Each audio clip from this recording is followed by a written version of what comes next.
Hi, my name is Ngu Morcho, and I'm the founder and managing director of Yako Medical Africa. So Yako is a medical technology solutions platform. We use customized medical technology solutions to try to improve access to quality care.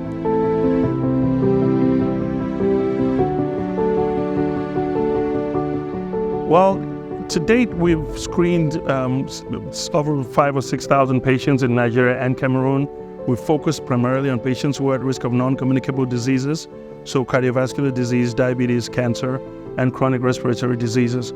What we're seeing in our trend is over 5 to 10% of patients we screen are critical, so they need to see the doctor immediately.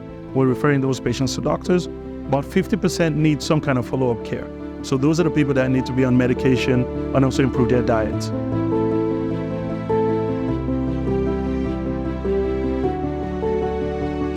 It comes from a combination of a few things. Growing up in Cameroon and watching that even those who could afford to travel regularly couldn't afford basic health care. Then going to medical school and going to engineering school, and then finding out later on that my father died in 2004 from a prostate cancer that could have been avoided. And there's a combination of all of those things coming together, and then working in Africa for GE Healthcare and traveling across the continent and realizing that there was just very poor infrastructure.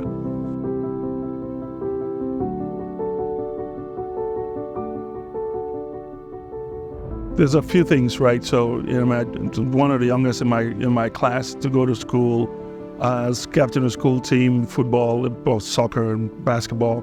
But even more important, I had a car accident when I was 16 years old, and it left me in a coma for about 3 weeks. And coming out of that, I realized I was very fortunate. It was in one of the very few hospitals that actually functioned. And one of the things I wanted to do after that was to create an environment where more people, if they were to get sick or get an accident, could get saved. I've always wanted to make the hospital environment very attractive for people to come in and out of. So we see a lot of people go into hospitals and not come out. My grandfather died when I was 10, left a big impact on me. And then by the time I had my first son, I lost my father to prostate cancer. So it's a combination, a cascade of events that compiled to get me to where I am today.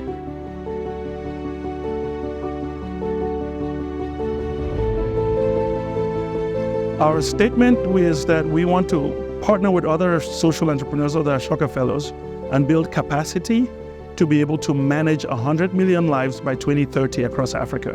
What does that mean? We want to have impacted or enabled enough hospitals and clinics so across at least 10 countries in Africa by 2030, every year we can manage at least 100 million lives. So 100 million people will have an annual medical exam, get screened, and we expect to save 10 million lives per year.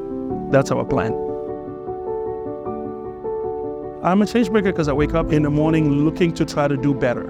I'm a change maker because every time I get to work, I remember both my father, uncles, and everybody that died too early, and I refuse to accept the norm. And I'm a change maker because I'm fortunate enough to be affiliated with some of the brightest people I've met, either through Ashoka, through other organizations that I'm affiliated with, who are willing to sacrifice for the better good. So I'm a change maker not because I'm necessarily that unique, but I'm a change maker because I'm fortunate to be amongst a group of very special people.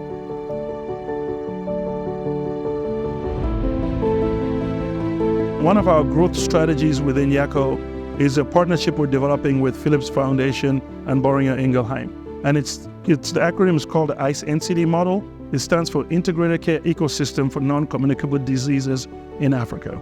It's in essence a platform where everybody that's screening, diagnosing, and treating patients at risk of non-communicable diseases can come together and work. We're trying to create a digital platform that connects everybody, and we can develop standardized networks of clinics.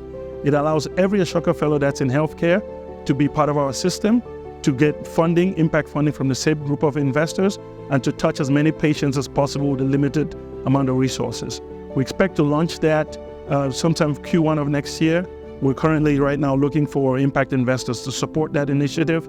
We expect if we do that well, we would achieve our targets of being able to manage 100 million lives by 2030. But it requires at least 8 or 10 other Ashoka Fellows at a very minimum, working across Africa and across 10 countries. So that's a moonshot for us.